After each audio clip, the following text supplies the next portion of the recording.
আল্লাহ পাক সৃষ্টি করেছেন কেন, এই উত্তরটুকু জিজ্ঞাসা করেন।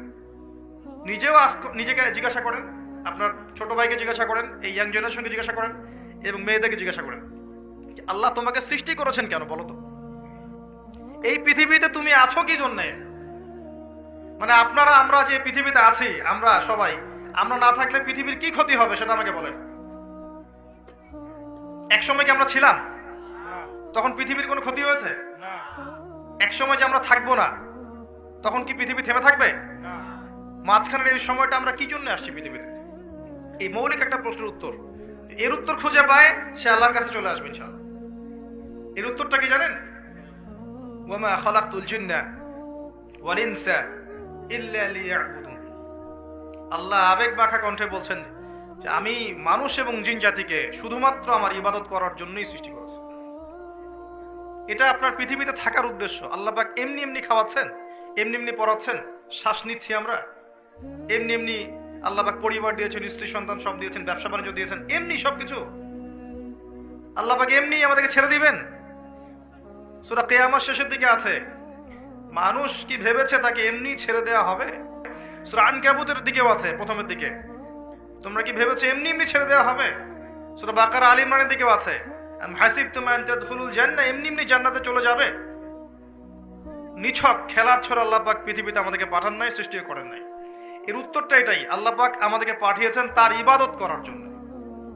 এটাই আমি বলতে চাচ্ছিলাম যে আল্লাহ রাব্বুল আলামিন মানুষকে পৃথিবীতে পাঠিয়েছেন। এর আগে পৃথিবীতে এমন সময় চলে গেছে মহাবিশ্বে মানুষের অস্তিত্ব ছিল না। আল্লাহ পাক নাম শিখিয়েছেন, আল্লাহ পাক তার সঙ্গিনী সৃষ্টি করেছেন, এরপর জান্নাতে রেখেছেন এবং ফেরেশতাদেরকে দিয়ে সেজদা পর্যন্ত করিয়েছেন। আমাদেরকে আল্লাহ পাক সেজদা করিয়েছেন ফেরেশতাদেরকে দিয়ে। সুবহানাল্লাহ। এই জেনারেশন এবং আমরা যারা চলছি, যারা নামাজ পড়ি না, যারা রোজা রাখি না, যাকাত দেই না, আল্লাহর হুকুম আহকাম মানি না, মিথ্যা বলি, সুদ খাই, জেনা করি, মদ খাই, চুরি করি, দুর্নীতি করি, প্রতারণা করি, ঠকবাজি করি, আমাদেরকে আল্লাহ পাক সেজদা করিয়েছেন ফেরেশতাদেরকে দিয়ে। সাউন্ডস ক্রেজি না? এটা আসলে উদ্ভট মনে হচ্ছে না কথাটা? কোন মানুষরা এটার যোগ্য? এই মানুষটা কি সেই এটার যোগ্য? আল্লাহ পাক জান্নাতে রেখে পরীক্ষা করেছেন, এরপর দুনিয়াতে যখন পাঠিয়েছেন তখন দুই দলকে পার্থক্য করে দিয়েছেন। একটা হচ্ছে আল্লাহ পাক বলেছেন যে কুল নাহবিতু মিনহা জামিআ, তোমরা পৃথিবীতে নেমে যাও, ফাইম্মা ইয়াতিয়ান্নাকুম মিন্নি হুদান, তোমাদের কাছে আমার পক্ষ থেকে হেদায়েত আসবে, আল্লাহর কিতাব আসবে, নবী রাসূল আসবেন, হেদায়েত আসবে। ফামান তাবিআ হুদায়া ফালা খাউফুন আলাইহিম ওয়ালা হুম ইয়াহজানুন, যারা আমার হেদায়েত মেনে চলবে তাদের কোনো ভয় নাই, কোনো দুশ্চিন্তা নাই, যে জান্নাত থেকে এসেছেন ওই জান্নাতে ফিরে যাবেন ইনশাআল্লাহ। এটা এক শ্রেণীর মানুষ। আর এক শ্রেণী ওয়াল্লাযীনা কাফারু ওয়া কাযযাবু বিআয়াতিনা, আর যারা কুফরি করবে এবং আমার আয়াতকে মিথ্যা প্রতিপন্ন করবে, উলাইকা আসহাবুন নার, এরা হচ্ছে জাহান্নামের অধিবাসী, হুম ফিহা খালিদুন, তারা সেখানে চিরস্থায়ী হবে। কি জিনিস এটা?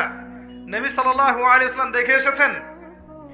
তার গর্জন, যখন সে গর্জন করবে, গর্জন করতে থাকবে, এই চিৎকারে, ওর চিৎকারে মানুষ বেহুশ হয়ে যাবে, খালি চিৎকার করবে, হাল মিন মাজিদ, সে বলতে থাকবে আরো কি আছে, হাল মিন মাজিদ, আরো কি আছে, চিৎকার করতে থাকবে।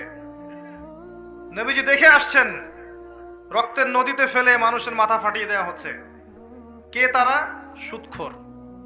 নবী দেখে আসছেন, পেটের ভিতরে আগুনের